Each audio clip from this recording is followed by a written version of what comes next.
Hello ನಮಸ್ಕಾರ, ನೀವು ನೋಡ್ತಾ ಇದ್ದೀರಾ ಇಂಡಿಯಾ ಫಸ್ಟ್. ನಾನು ರಕ್ಷತ್ ಶೆಟ್ಟಿ. ಈಗ ಹೆಡ್ಲೈನ್ಸ್.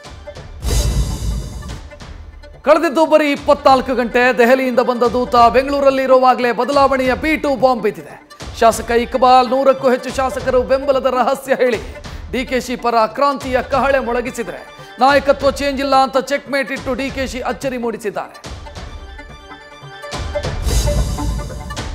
ಲಕ್ಕಿ ಡ್ರಾ ಅಂತಾರಲ್ಲ, ಸಿದ್ದರಾಮಯ್ಯ ಕೂಡ ಹಾಗೆಯಂತೆ. ಅವರ ನೇತೃತ್ವದಲ್ಲಿ ಕಾಂಗ್ರೆಸ್ ಸೇರಿದ್ವಿ, ಆದರೆ ಸಿದ್ದು ಲಾಟರಿ ಸಿಎಂ ಆದ್ರು. ಇದು ಸಿದ್ದು ಖಾಸಾ ದೋಸ್ತ್ BR ಪಾಟೀಲ್ ಸಿಡಿಸಿದ ಆಡಿಯೋ ಮಿಸೈಲ್. ಇದಕ್ಕೆ ಹೌದು ನಾನು ಅದೃಷ್ಟದ ಮುಖ್ಯಮಂತ್ರಿ ಅಂತ ನೊಂದು ಬೆಂದು ಸಿದ್ದು ಒಪ್ಕೊಂಡಿದ್ದಾರೆ.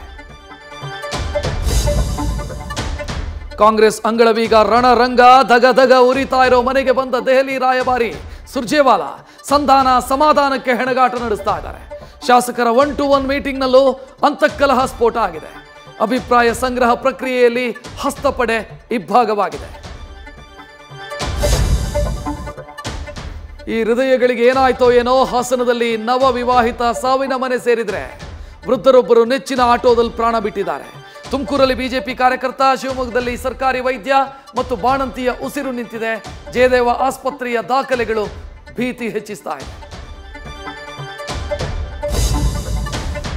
ಮಧ್ಯಪ್ರದೇಶದಲ್ಲಿ 2 ಘೋರ ಘಟನೆಗಳು ನಡೆದಿದೆ. ಲಿವಿಂಗ್ ಟುಗೆದರ್ನಲ್ಲಿದ್ದ ಸಂಗಾತಿಯ ಅನೈತಿಕ ಅನುಮಾನದ ಭೂತಕ್ಕೆ ಹತ್ಯೆಗೈದ ವ್ಯಕ್ತಿ ಬ್ಲಾಂಕೆಟ್ ಅಲ್ಲಿ ಶವ ಸುತ್ತಿಟ್ಟು 2 ರಾತ್ರಿ ಕಳೆದಿದ್ದಾನೆ. ಇನ್ನೊಂದು ಕಡೆ ಜಿಲ್ಲಾಸ್ಪತ್ರೆ ಎದುರೇ ವಿದ್ಯಾರ್ಥಿನಿಯ ಕತ್ತು ಸೀಳಿದ ಪಾಗಲ್ ಪ್ರೇಮಿ ಹುಬ್ಬಳ್ಳಿಯ ನೇಹಾ ಪ್ರಕರಣವನ್ನು ನೆನಪಿಸಿದ್ದಾನೆ.